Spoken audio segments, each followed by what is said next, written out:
Bonjour. Aujourd'hui, je vais vous présenter le projet de résolution PR01-2026.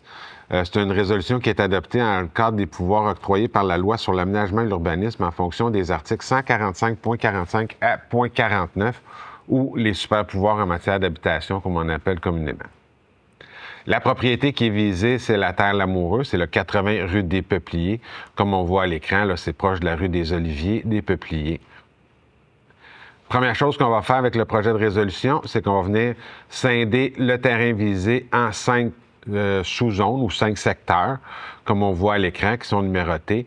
Dans ces secteurs-là, on va autoriser jusqu'à 411 logements. Dans ces secteurs-là, également, comme on voit dans le secteur 1, ce qu'on va venir faire, c'est qu'on va venir autoriser des bâtiments de 4 à 15 logements avec les normes d'implantation, les marges que vous voyez à l'écran, puis une occupation au sol jusqu'à 40 %, puis le nombre d'étages est de 4 étages maximum autorisés dans la zone.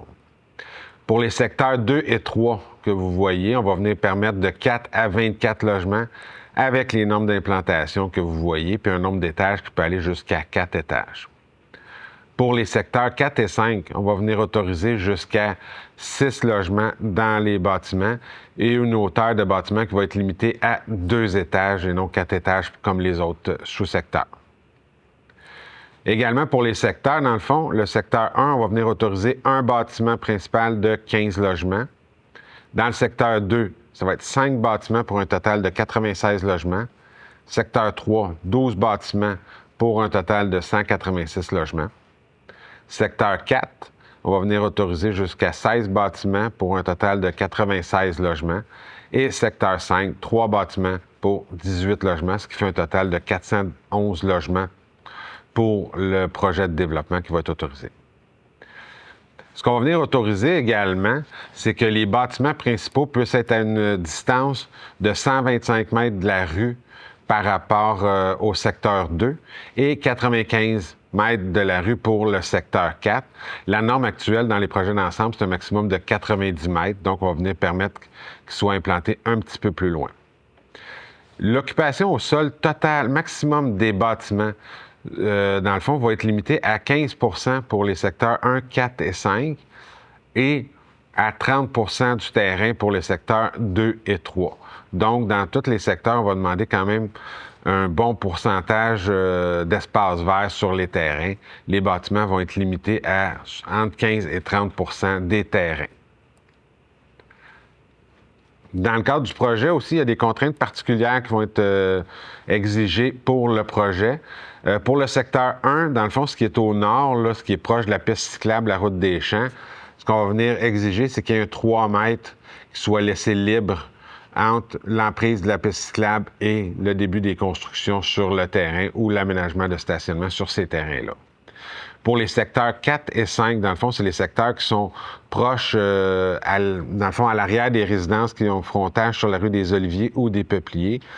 On va exiger qu'il y ait une bande de 25 mètres entre les bâtiments et, dans le fond, les limites de terrain des résidences mentionnées.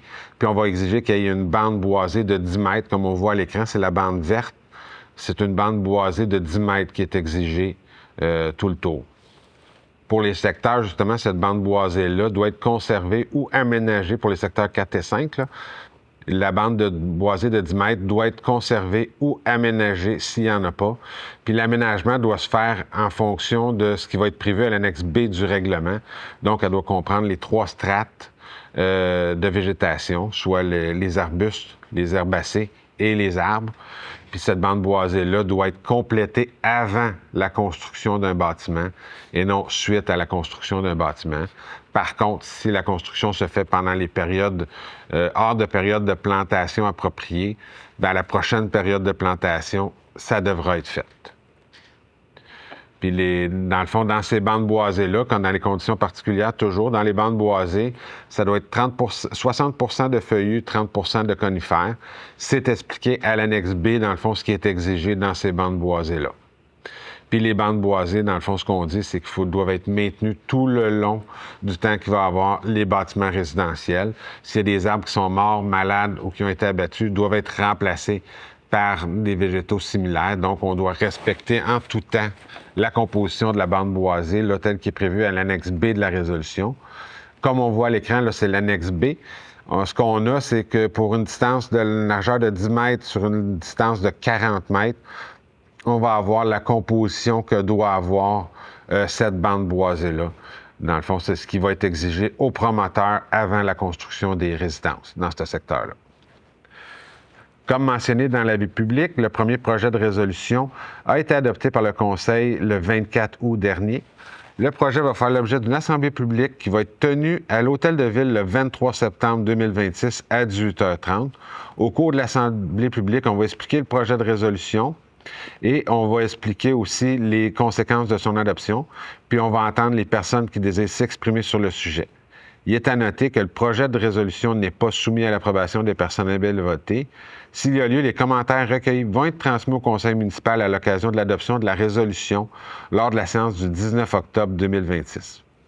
On vous invite également à prendre connaissance de l'avis public ainsi que du document intitulé « Calendrier d'adoption » que vous retrouverez dans le même onglet que la présente capsule, lequel va résumer la procédure d'adoption du projet de résolution.